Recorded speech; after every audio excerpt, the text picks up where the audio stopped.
So, andito po tayo ngayon po mga kabayan sa area kung saan ay ginaganap ang National Peace Prayer Rally ng INC.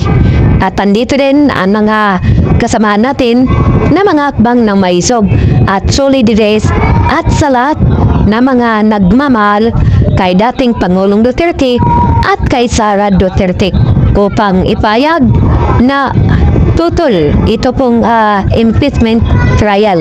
At kung ikaw ay bago pa lang sa aking YouTube channel, huwag kalimutan mag-subscribe at pakipindot sa notification bell para updated ka. Let's go!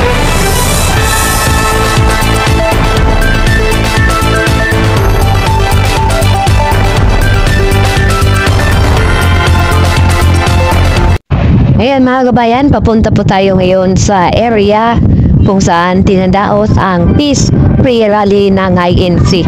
At kung ikaw ay bago pa lang sa aking YouTube channel, huwag kalimutan mag-subscribe at pakipindot sa notification bell para update ka. Let's go!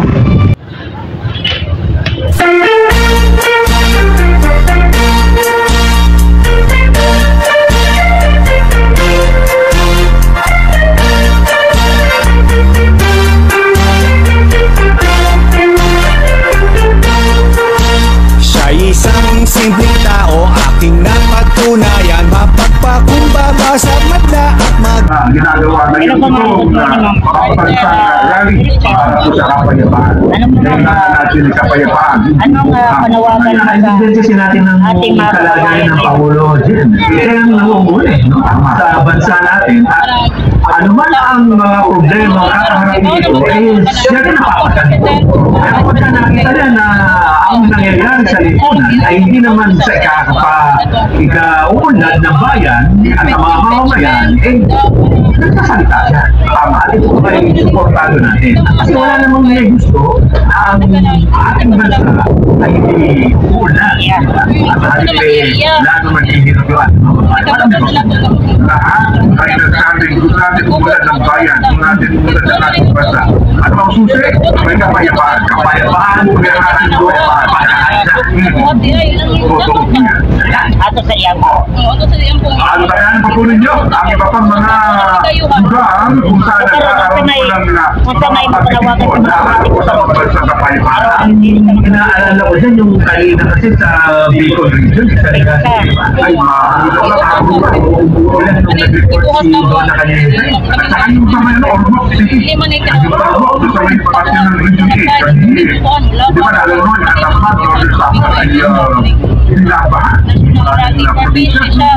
Mamaya po, sabi ninyo, sana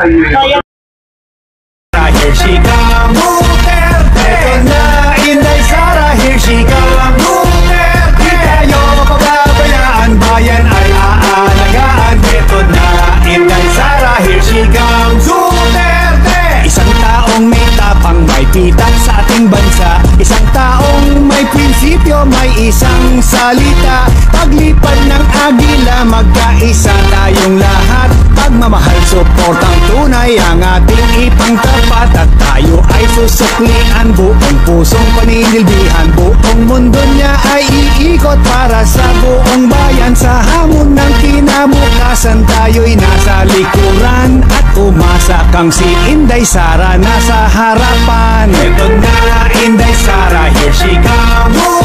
Naging ang tama posibilidad na magiging malakasan ng lahat ng kabalo at maiwasan ang mga hindi nationalist na mamamayan. Sa tuloy ng pag-ibig, nangyari ang seriously disaster risk reduction. Salamat Mark de la Rosa. Ang problema kasi naka-live din sila.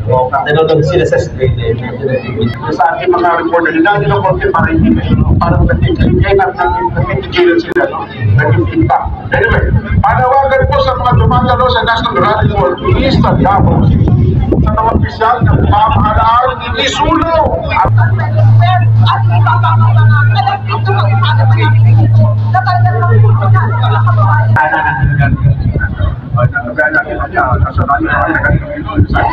Mga kasi maliwag ko sa bahagi ng Iloilo at saka dyan sa Bacolod area. Tulad ni Kuya Nergan Lugar yan, no?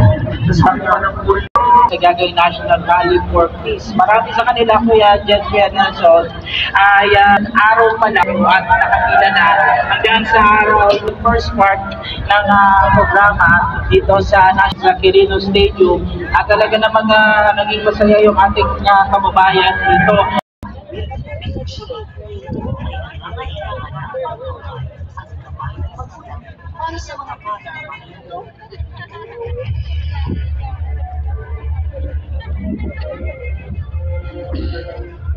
Mamatay na itong signal diri kay namay sila ikwandra.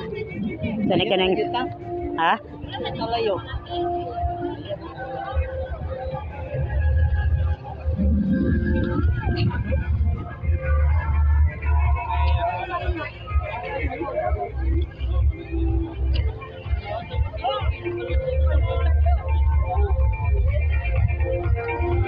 Balik ka na dito. Ha? Pasok na po itong stand.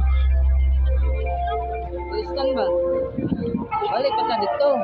Oo, magdalagista na. Ha? Magdala ka gista. Huwag ka magdalagistan. Diretso naman ta.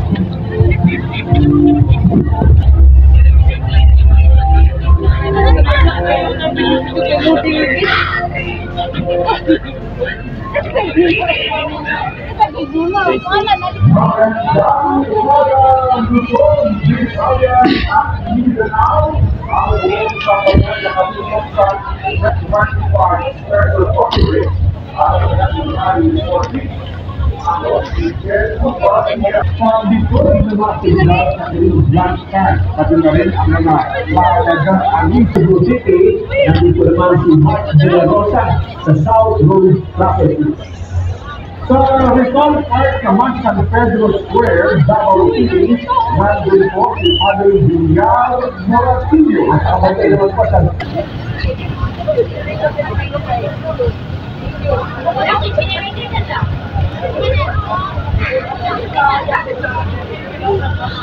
Ha?